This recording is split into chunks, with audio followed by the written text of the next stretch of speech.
সকাল সকাল ঘুমটা যখন ভাঙে একটা ভালো নিউজ দিয়ে, তখন মনে হয় সারা দিনটাই যেন সুন্দর যায়। আমারও মনে হয় সেই অবস্থাই হয়েছে। আজকে তোমাদের এত এত পরিমাণ ভালোবাসায় মাত্র ৮ মাসে ১ লক্ষ পরিবার সম্পূর্ণ হলো।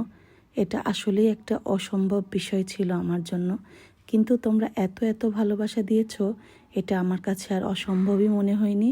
এখন মনে হচ্ছে এটাই সম্ভব এবং তোমরাই সেটা সম্ভব করেছো। আর আজকে সকালের ওয়েদারটা দেখো কত দারুণ ছিল, মেঘ রোদ সব কিছুই ছিল। আর ১ লক্ষ পরিবার হয়েছে, আমি কিছু না করে থাকতে পারি? লেটার বোর্ডে সেই ৮০Kটাই লেখা ছিল, সেটা তুলে আমি আমার 100Kটা লাগিয়ে দিলাম। এটার অনুভূতিটা যে কত ভালো লাগছিল সেটা বলে বোঝানো যাবে না। আর সবার জন্য একটু পায়েস রান্না করলাম, যেটা খেতে অসম্ভব মজা হয়েছিল। তোমরা ভালো থেকো, সুস্থ থেকো, পরে আবার অনেক গল্প।